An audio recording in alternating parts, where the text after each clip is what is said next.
$3 million. That's what a single 6-inch wafer of this stuff can produce in finished photonic chips. Not silicon, not gold, a crystal. And here's the kicker. This technology relies far less on EUV lithography than the chips you've been hearing about for the past 5 years. The race for 2-nanometer transistors? Largely irrelevant here. The 7-nanometer raids, the EUV export controls, the Huawei sanctions, all of it sidesteps this material entirely. Stay with me on this one, because while the world has been obsessing over EUV machines and the latest TSMC node, a quieter, weirder race is continually already underway around a single ferroelectric crystal called thin-film lithium niobate. The companies winning this race aren't just going to feed the next generation of AI clusters. They're going to define how every 6G network, every photonic quantum computer, and legacy-native LiDAR system on Earth moves data for the next 2 decades. This isn't another silicon war story. This is the war being fought somewhere else entirely. To understand why this crystal matters, you need to understand the real ceiling silicon photonics is hitting, and most people are wrong about this. Silicon photonics has actually pushed past 100 gigahertz in research labs. Some experimental designs reach 200, so the wall isn't a hard physics ceiling. The wall is more about cursory. It's still about some larger Perot's question name to standard functional benchmark. Silicon was never designed to flip light on and off. It does it, but it does it inefficiently. To push silicon photonics into ultra-high bandwidths, engineers have to throw more parallel channels at the problem. More channels means more power. More power means more heat. More heat means melting AI data centers that are already drinking electricity like small cities. Think about it for a second. The biggest bottleneck inside an Nvidia GPU cluster isn't the compute. It's not the H100s. It's not the Blackwells. It's the kit dig, wires moving data between them. The interconnect is choking long before the transistors do. 800 gigabits per second is now standard. The industry needs 1.6 terabits, then 3.2, then numbers that don't even have marketing names yet. Silicon, photonics hits those numbers, and the energy bill explodes with it. Lithium niobate dramatically reduces that efficiency penalty, and that single sentence is why this entire video exists. So what is this stuff? Lithium niobate is a ferroelectric crystal. It's been sitting in physics labs for half a century, used in niche optical equipment because it has one rare, almost magical property. When you apply a voltage to it, the way it bends light changes almost instantly. Lithium niobate has one of the strongest electro-optic effects found in nature. For 50 years, the problem wasn't the material, it was the manufacturing. Bulk lithium niobate components were the size of your thumb, beautiful in a laboratory, useless in a data center. Then engineers cracked it. They figured out how to slice this crystal into a layer between 300 and 700 nanometers thick, thinner than a virus, and bond and onto a silicon wafer. Suddenly, you had the optical properties of lithium niobate at the size and scale of a semiconductor. The silicon of the future. That's the actual phrase the industry uses. The wafers themselves are extraordinarily difficult to make. The process is so finicky and so low volume that competitors describe it publicly as a cottage industry. And for years, the bulk of global supply came from one place, China. On June 5, 2025, Shanghai Jiao Tong University announced something that made no headlines in the West. It should have.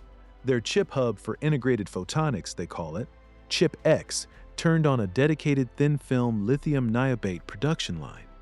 12,000 6-inch wafers a year, modulation bandwidth above 110 GHz, waveguide losses below 0.2 decibels per centimeter, 110 threes advanced fabrication tools, all under one roof, all targeting one material. Professor Jensen Huang, the man behind it, told the South China Morning Post he started working on photonic chips back in 2010. He pivoted entirely to lithium niobate in 2018. 7 years of refining etching processes nobody else had cracked at that scale. 7 years. While Washington argued over EUV export controls, China was running a parallel track focused on a material where EUV simply isn't the bottleneck. And then came the companies. Liobate Technologies, a Chinese startup, raised nearly 100 million RMB and showed up at OFC 2026 with a 1.6 terabit coherent modulator, 145 gigahertz of bandwidth, drive voltage under 1.5 volts. They eliminated the bias drift problem that had haunted lithium niobate modulators for decades. NANOLN became one of the world's pioneers in large-diameter TFLN wafers. AFR launched single-lane 400 gigabit chips for AI clusters. One wafer, $3 million. Produced in Shanghai, and the US government still doesn't have a single domestic foundry that can replicate it at scale. That changes everything about Santai. Here's the line you need to remember. Whoever controls the boule controls the bandwidth. Lithium niobate is the new oil well, and China struck first. Here's the number that should be keeping US supply chain planners awake. If America doesn't have a domestic lithium niobate wafer supply chain operational before 2027, every photonic chip built in a US lab will still be sliced from a Chinese boule. That's not a projection, that's the current engineering timeline. Now, before we declare silicon dead, let's keep a clear head. Lithium niobate doesn't replace silicon for general computing. You're not running Microsoft Excel on this thing. The etching is still hard, sidewall roughness is still a problem. Scaling to 8-inch and eventually 12-inch wafers is an open engineering challenge. And the West is not asleep on this. On the wafer supply side, the US is behind, but where America leads is in photonics research, startups, and integration know-how. Those leads are real. Quantum Computing Inc. opened a TFLN foundry in Tempe, Arizona in early 2025. They've projected $180 million in annual revenue once fully expred. Hyperlight, a Harvard spinout, raised $37 million and signed a foundry partnership with United Microelectronics and WaveTech in early 2026. Their modulator hits 145 gigahertz of bandwidth, the exact same number Liobate hit, different country, different continent, same race. In Switzerland, Lithium operates a TFLN foundry. In Japan, Fujitsu announced a 35% expansion of its lithium niobate modulator capacity, targeting Q2 2026. And in Belgium, just days ago, the IMEC Research Center pulled off one of the most advanced demonstrations so far, bonding thin-film lithium niobate directly onto a standard silicon photonics platform using microtransfer printing. 320 gigabits per second over 2 kilometers of fiber, unamplified, fully CMOS compatible, published in Nature Photonics. This is the West's strategy in one sentence. Don't replace silicon, bolt the lithium niobate on top of it. TSMC, Intel, and Samsung aren't leading these headlines. They will when the market forces their hand. Their roadmaps just haven't caught up. Here's why the counter-argument actually strengthens the thesis.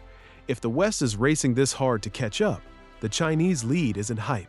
It's the reason Arizona is opening a foundry, Belgium is publishing in Nature, and Japan is expanding capacity by a third.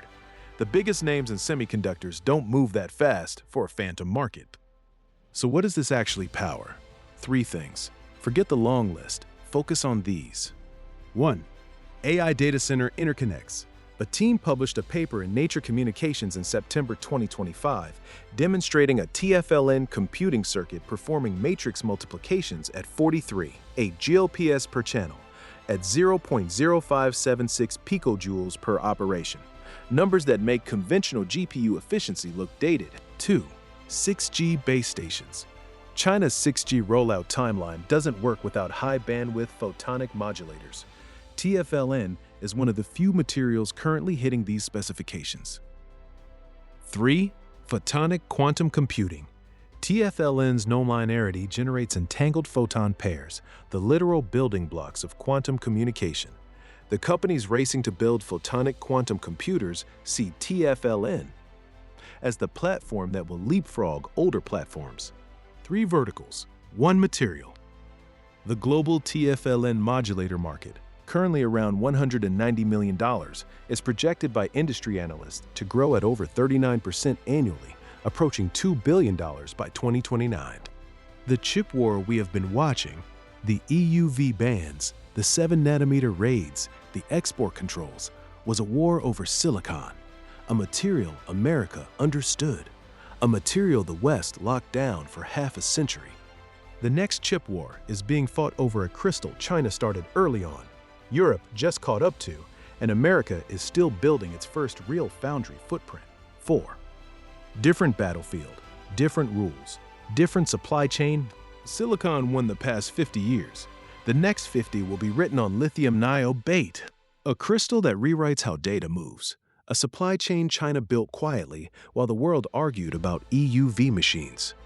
A market nobody in Western policy circles noticed until Arizona started digging foundry foundations in 2025. That's the pattern. The breakthrough happens first, the headlines come later. You're already ahead of the headline. If you found this useful, hit subscribe. There's a deeper story coming next on what photonic computing actually means for AI training. I'll see you in the next one.